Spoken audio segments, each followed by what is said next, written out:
Welcome to the Obsessed or Not Interested podcast. I am your host, Mindy Querio, and I'm a small town go-to girl next door who is obsessed with helping others see more for themselves so they can thrive in all areas of life. I love researching all the things like wellness, mindset, relationships, you name it. If I'm obsessed with it, I get hyper-focused on it and I research the crap out of it, and then I share it with you. If those are things that you're also obsessed with, then keep listening and let's become new best friends. No one is coming to save you. This is a hard truth, but it's such good news. And I'm going to break it down in this episode. So I'm going to do like a series of, I don't know, we'll see how many episodes, but I could go maybe 10 episodes, maybe 5. We'll see. But it's going to be hard truths that I've learned through 41 years of life, 41 years on this earth, through a lot of trial and error, a lot of difficulties, a lot of life throwing me curveballs. Like, for example, when my daughter Lily was diagnosed with autism, or throughout my divorce, or when a business that I built for 15 years just one day was gone, or when we woke up in the middle of the night and there was a house fire and we lost every single thing that we owned. I'm going to take some of my life experience and how I've got through it all and the way I view it and just give you some advice. You don't have to believe me. You don't have to take what I say as gold, but this is what I believe is true and what's helped me get through some pretty tough times in my life. Okay. So, number one, this episode is going to be episode number one is going to be nobody's coming to save you. I know that's like, wow, what a positive episode. But it is a positive thing. Trust me. Just keep listening and you're going to be like, "Oh, I get it. Okay, this was good." Let's just start off with a stat, okay? According to the American Psychological Association, people who feel internal control over their choices report 40% higher life satisfaction. That's pretty incredible, don't you think? Whenever I'm like researching something, I'm like, I need to know a stat. I need to know, like, even like when I'm building a business or when I'm trying to achieve a goal, I like to know what are the stats on this? I want to look at what other people have achieved and how they've done it and what that looks like. I like to have social proof and stats. Okay, so point number one, when you are waiting for somebody to fix your health, your hormones, your mindset, that's just keeping you stuck because you on your own have the ability and you are the only person besides God that has the control to fix these things, to fix your life. Let's just start off with finances. For women especially, I think it is so incredibly important to be independent, be financially independent because when you're not, guess what? Your choices in life become smaller and smaller and smaller the more you're dependent on somebody else. It's the truth. So I'm telling you, if you have a daughter or if you are a woman, number one thing that I would focus on is getting your house in order, getting your life in order yourself, not asking your husband to do it, not asking your parents to do it, not waiting for somebody to come save you. If you are single right now and you're just like, okay, well, I'm doing this, but I'm just waiting for Mr. Right to come to swoop in and save the day and take care of my finances, take care of my health, take care of me. No, you don't need anyone to take care of you. When you choose your partner in life, who you're going to, if for those of you who are single, you want it to be because you like the person.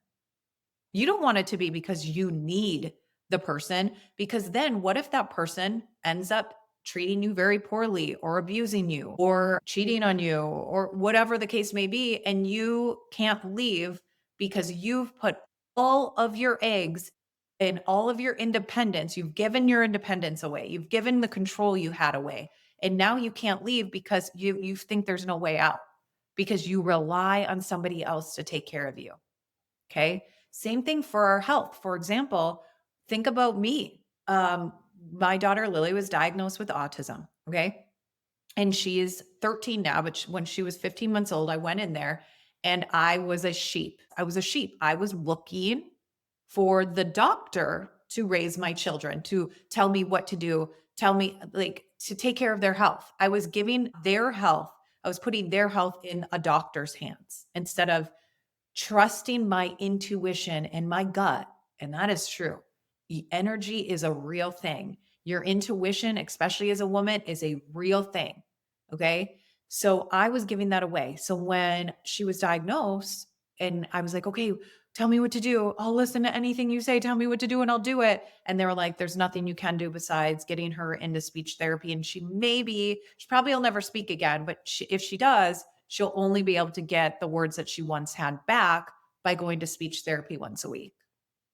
Okay, no, that's false. She speaks in sentences. Now at 13, she is able to express what she needs, what she wants. She has a sense of humor. She's happy. She speaks in sentences, like all the things. But here's why all of that happened. First of all, God. Number one, God. Stop putting my faith in a doctor in this scenario, and I started putting my faith in God. And I started asking God for guidance, for opportunity, for the right people, for, intuition. And I started listening to my gut, listening to my intuition for the first time, since as a parent, I started listening to my intuition instead of selling myself short and thinking, well, I don't know what's best for my daughter. It's my daughter. Okay. Of course, you know what's best for your child. Parents, you get it. Your intuition and your gut will lead you in the right direction. Because I didn't listen to that doctor, guess what? I went and researched.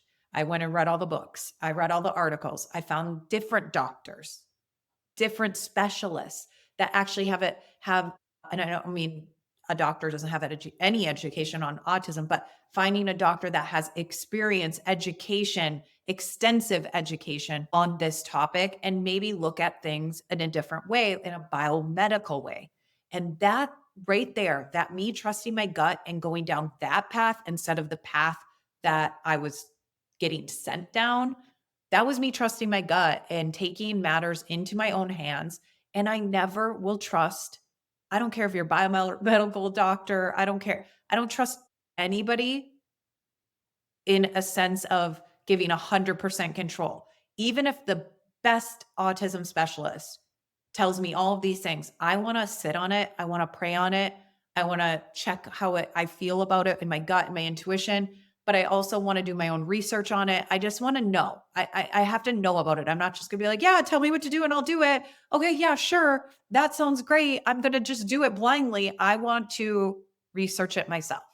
And that's what I recommend that you do in all area in your finances as well. It's 2025, almost 2026 when I'm recording this. It is silly for you to be relying on somebody else for your independence and to make you financially stable. You should have a side hustle. You should be building a side business. You have your 9 to 5 job, maybe, or maybe you are a stay at home mom or whatever you're doing. You need your own income. You need to be independent, even if I'm not saying you have to be the breadwinner. I'm not saying it, whatever, but you need to be using your time, if possible, to earn an income. And there's so many ways that take a very short period of time because a stay at home mom, I'm telling you what, I have 5 kids, 2 have autism. I get it. I'm a work from home mom. And it's being a stay at home mom, really, it's a full-time job. It's an like, actually, no, a full-time job is 9 to 5. As a mom, you're working 24/7, sometimes at 2 in the morning. So I get it. But what I did is I was working full-time and I also was a mom, right? So I started a side hustle to be able to quit my full-time job eventually. Well, at first I was like, I just want to get off state assistance. And then I wanted to maybe work 1 day less a week. And then that led to being working from home. And then what I did when I worked from home after I was able to earn enough to quit my full-time job, then I started to work in the mom cracks during nap time, before anyone got up in the morning, after everyone went to bed. You get it. Because doing things online, and especially now with AI helping you, there's tools that can help you do that. There's scheduling tools. Like you can make it happen. Okay. And when you want something bad enough, you find a way. And if you don't, guess what? You find an excuse until one day you're like, dang, I really wish that when I heard that podcast, that I would have taken that advice and started a side hustle or started to get multiple streams of income coming in. That's what I did. I have my 9 to 5 job income. Then I added another stream of income. Then I added another stream of income and so on and so forth throughout the last 15 years. Now I have multiple streams of income. I will never have to rely on somebody. Okay. And you're going to have ebbs and flows in life and hills and valleys where maybe your business is booming and then maybe it's not so much. But you can, once you learn this mindset that I'm teaching you today, and that I've had to learn the hard way myself, that nobody is coming to save you and you are in control of your own life and you're not sitting there sitting on the sidelines waiting for somebody to come save you or tell you what to do. You need to take matters into your own hands. And I'm telling you, it will change your life. Even in the hills and valleys, ups and downs, highs and lows, even on the bad times, you will be able to pick yourself back up and rebuild your life, rebuild your mindset, rebuild your finances, rebuild your health. Once you know how to do it, once you have the confidence in yourself that you can do it, and the only way you gain confidence is what? By proving to yourself that you can do it. So, building a business and earning extra money, that's only going to build your confidence and give you social proof that you're able to do that. And the more confidence you have, no matter if everything went away, you'll be like, well, I did it once before, I can do it again. Okay. All right. So waiting for somebody to fix you, whether it be your health, finances, whatever, it's just going to keep you stuck. Number two, how how motherhood, especially with my special needs journey and stuff, forced me to take ownership. Now I shared that a little bit, but it's been now. Now I have 2 kids on the spectrum, right? I have Lily and Hudson, who are both on the spectrum. But this really, as a mom, a special needs mom, this has really made me forced, not made, forced me to take ownership and taking control of not only their health, but also my own. Again, like I shared with you, if I would have listened to that doctor or even some of these specialists that told me X, Y, and Z, I just don't do it anymore. I don't do it. I take the matters into my own hands and then I look for tools, whether that be a biomedical doctor, a supplement, things that can help me. But the only thing that I put my full trust in is God and prayer and my faith. That is the only thing that I rely on. And once you really develop that relationship with Jesus and you look to God and you're praying and you're believing, it's so cool what happens because you're just like you start trusting your own gut and intuition because you're like you're getting signs from God, you're hearing God's voice, you're being led in the right direction, the right people, the right doctors, the right opportunities, the right things will all everything falls into place and you start to realize that life is happening for you, not to you or against you. Okay. And so the next thing I want to talk about is how to move from a victim mentality to an empowered mindset, a victor mindset. So, again, like I just said, once you really start to believe that life is happening for you and all the little things that happen, somebody cutting you off in traffic could actually be saving you from getting in an accident down the road, or there's just once you just realize that God is on your side, He's not your enemy. Okay. God is on your side. Yes, life can throw you curveballs, but God will turn everything around for your good. God will turn your mess into a message, your test into a testimony, but you have to be willing to have a victor mindset instead of just saying, woe is me. That's going to take a little bit, and this is probably a whole nother podcast episode I can do, but that's going to take rewiring of your brain, changing your brain's chemistry. Because what happens is when we are so stuck in a victim mindset, guess what happens? People that are victims do not take responsibility for anything that happens.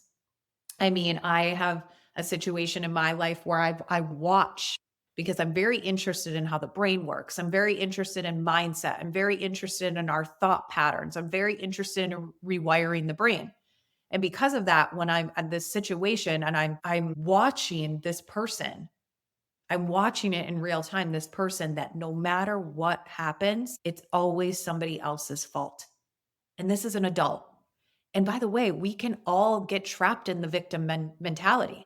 We can all get there. We can get there fast too. You just start to let these little tiny negative voices, negative thoughts, I should say, negative thoughts creep into your brain and start to focus on the negative, like, oh, this house is just so dirty. No one picks up after themselves. And I can't believe this happened. And oh my gosh, I can't believe that happened. It's just like when you start to really dwell, that's the word I'm looking for. When you start to dwell on all the bad and start to think of every single thing that happens and blame shifting to make it somebody else's fault instead of just taking ownership for every single thing that happens.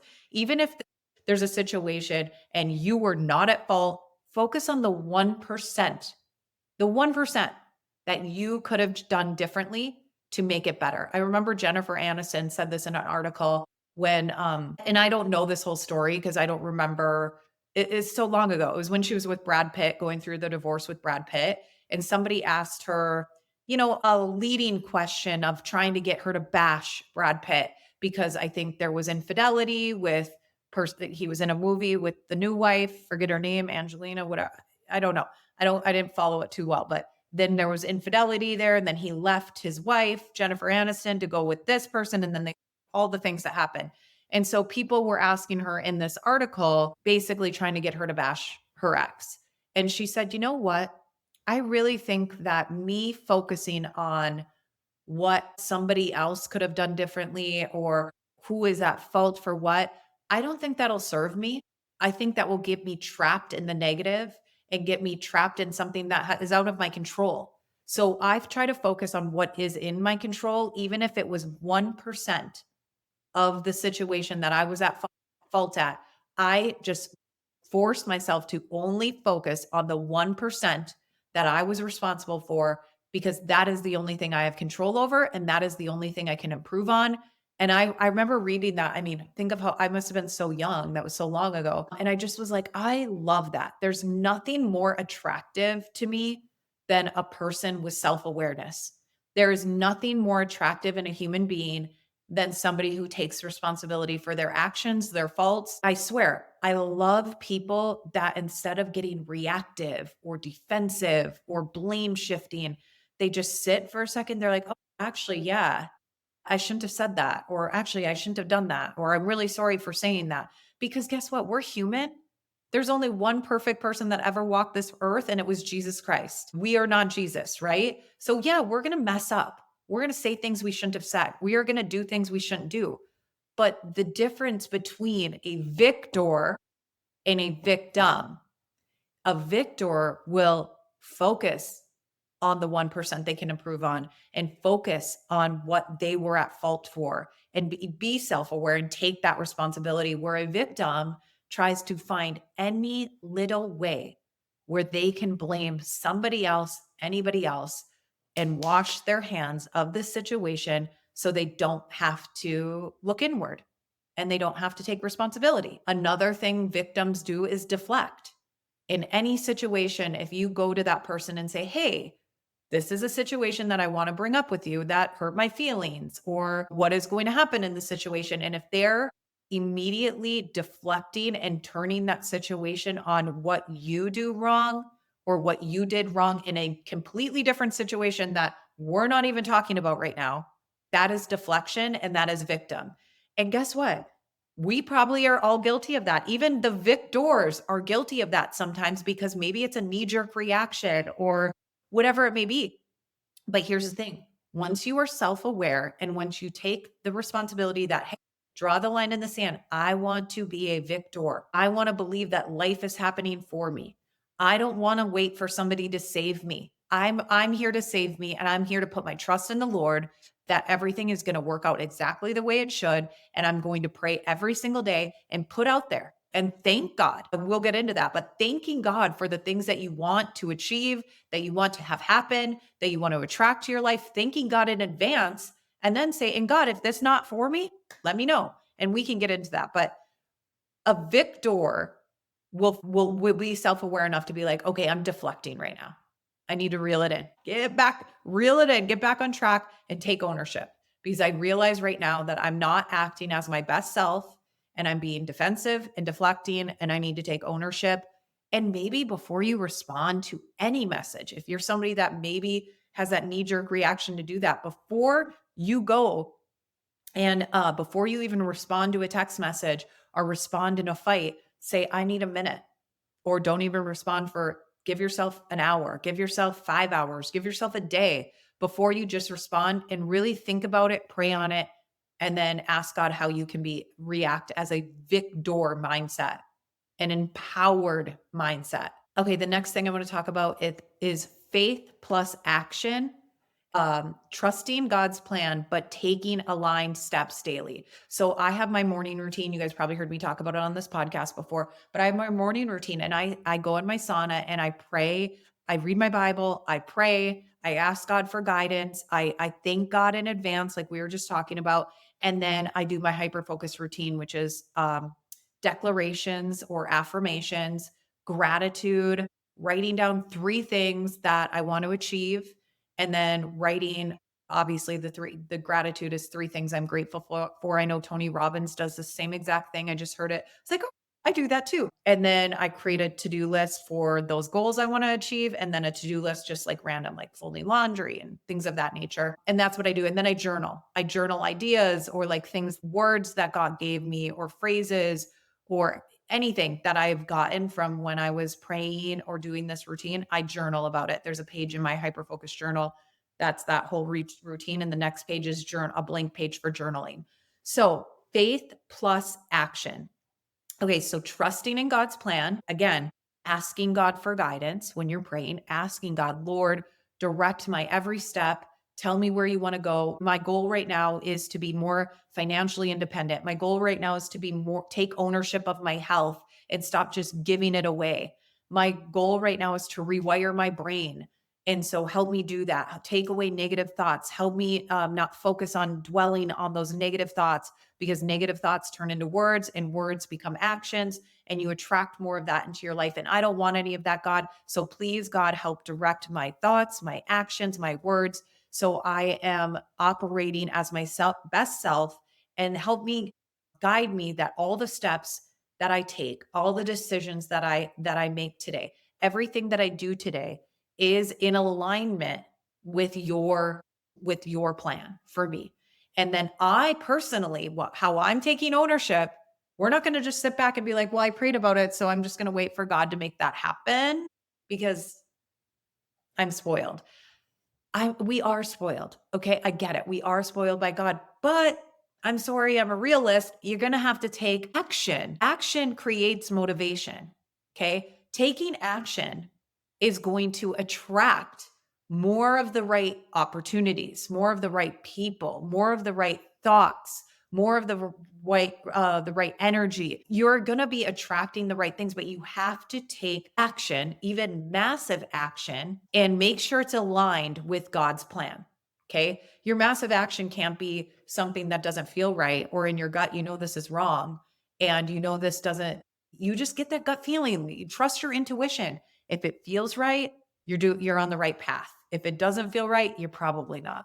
Okay. The next thing I want to talk about is small, consistent habits will make radical changes. So, like I said, training your brain, rewiring your brain. And how do you do that?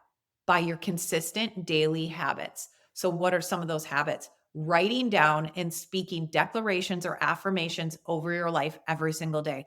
A great book, I can give it to you guys. It's called Rewire the Brain When Science and God's Word Agrees. And it's by Rhonda Craig. So that's a really great book to start with and re-listen to it multiple times. You don't have to listen. By the way, you don't have to read 52 books a year. How about read the same book 52 times until it sticks or multiple times until it sticks? Okay, that's kind of like where I'm at in my life. I was reading 52 books a year or listening to. And then I thought to myself, I feel like I'm just trying to clip through these too fast and just to get to 52 books a year. So I stopped with that goal and I'm more so like really want to take in, journal about what I'm reading, and maybe even read the same book multiple times. There's so many books that I've read multiple times. I mean, The Go-Giver, I've read multiple times. Think and Grow Rich, I've read multiple times. A Friend of Sinners is such a great book. I could read that over and over and over. It's so good. But here's the thing. This is how small consistent actions and habits create that radical change in your life is those declarations, reading personal growth, listening to positive podcasts that serve you and that help you retrain your brain and think positively, and maybe listening to your Bible app throughout the day, reading your Bible every single day, and then doing a routine like my morning routine, but develop your own. It doesn't have to be the same. So read your Bible, pray, journal about it, do your declarations and affirmations, do gratitude, set goals, create a list on how to achieve those goals. Boom, done in a nutshell. And there is power. The next thing I want to talk about is there is power in journaling to track your progress. So I love looking through my journal, my hyper focus journal. It's downstairs right now, I think. Yeah, it is. But I like looking to where I was because there's like a divider in for month. It's a 90-day journal. So I'll go to month one. There's a divider for each month, and I'll see what my goals were in month one. Sometimes they're the same because goals don't just happen overnight, right? You have to work towards them.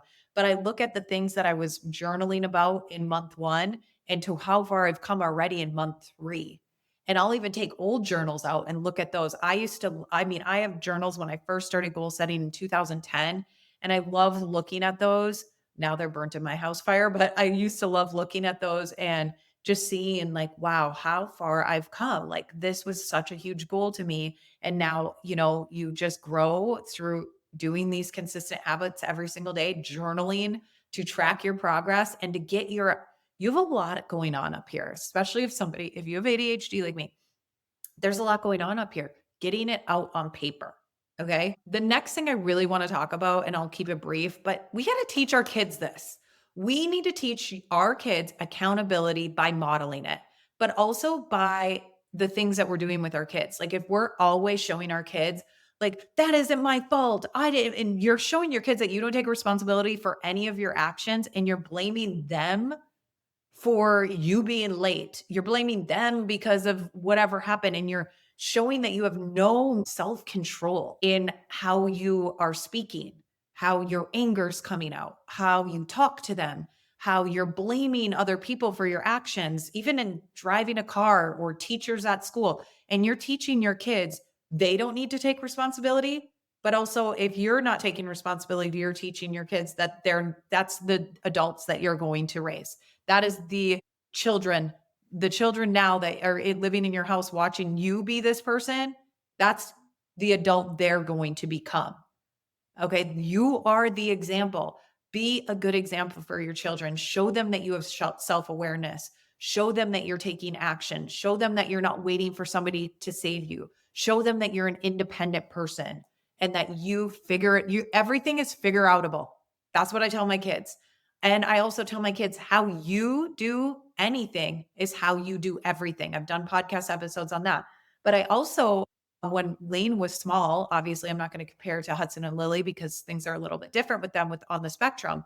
But with Lane, I used to say, okay, I sat down with him because he started blaming me when he would get in trouble. So if he broke a house rule, he'd be like, "Oh," and he'd be so mad at me. So I sat him down one day. I said, "Let's do this together." And I made it like I'm the boss, I'm the mom, I'm the adult, but let's talk this out. I go, "Okay, so what are our house rules?" And we made the list. Now, what happens if you break these house rules? What's going to happen? And we made a list of what would happen if you don't do X, Y, and Z, or if you did this, and then I said, this is the consequence. So here's the rule category. Here's what happens if you break a rule. And then there we go. So when he would break that rule, I would take him to that list. I was like, okay, Lane, you did X, Y, and Z, or you failed to do X, Y, and Z. Now what's the consequence? And because you broke the rule, how are you punished? And then he would say, this is what I have to do, or whatever the punishment was. And I'd say, okay, but he stopped blaming me ever since I started doing that. He started taking ownership for what he had done wrong because we listed out and it was very clear. Like, if you do this, then this. Bingo, parents. That's what we need to do as adults. If I do this, then this is going to happen and I'm in trouble, not my husband, not this part. Like it's me. I need to be in control. I need to take responsibility and I need to be a victor, not a victim. Okay. Teaching your kids this will be such, I mean, I'm telling you, you are serving your kids when you teach them this. I'm telling you. Okay, so for challenge of the week, I want you to pick one small decision or habit that will move you forward this week. Okay, that's our challenge of the week. I want you to write me a DM at Mindy Wender or at Obsessed or Not Interested. I want to hear what your one small decision is going to be for this week that is going to help you move forward this week. But it's going to not just be this week, just so you know. If you are consistent with this and do this every day, every single week, every single month, you will notice your life change. I'm telling you, it's not these big things, it's small, simple habits and actions that are easy to do, but also easy not to do that really transform your life over time. Okay. So I want to hear about it. It could be, okay, I'm done waiting for like sometimes, here's the thing, sometimes for this is a great example. I have ADHD. So this is me. I'm always late. I have ADHD. So I don't listen well. That's why I interrupt. I have ADHD. So see what I'm saying? Or you could say, maybe you're saying, well, I'm in perimenopause. So this, and everything's blamed on perimenopause. Or I don't know. You fill in the blank. What are you always kind of blaming stuff on? I'm going to use ADHD for example, because I want to, having the diagnosis, I was diagnosed at age 34, so very late in life. But at the beginning, I noticed myself like, well, I have ADHD. So once I got the diagnosis, before that, I was like, this is my superpower. And I did believe it was my superpower this whole time, but I'm just like, it really is a superpower if you know how to hack it.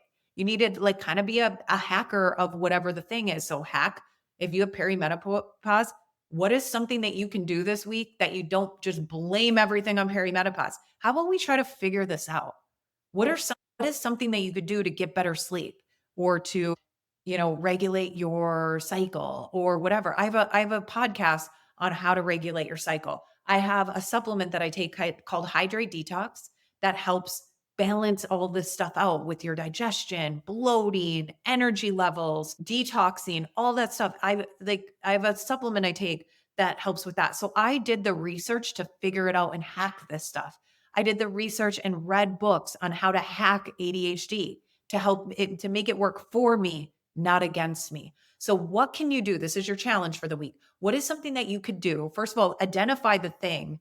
What is the thing you're always blaming everything on? Or maybe it's just that you're somebody who has a negative mindset right now. If you admit that and you message me, I want to give you the biggest freaking virtual high five and hug because I'm obsessed with you. I will be so obsessed with you. We will be new best friends because know what I love people. And there's nobody I love more and I'm obsessed with more than somebody who's real, somebody who's genuine, somebody who's authentic, somebody who takes responsibility, somebody who takes ownership. So if you're like, you know what, I listen to your podcast, I realize I have a negative mindset and I do blame shift a lot. I don't take responsibility for my actions, but not anymore. And starting today, that's the challenge for the week is I'm going to catch myself every single time I am not taking responsibility for my own actions and I'm blaming somebody else and I'm going to flip the switch. That I would be obsessed with you for. You will be doing yourself such a favor and transforming your life when you stop waiting for somebody else to rescue you. Okay. So, anyways, guys, thanks for tuning in. I'll do more of these. Like I said, I'll do a series of these. I don't know how I don't plan.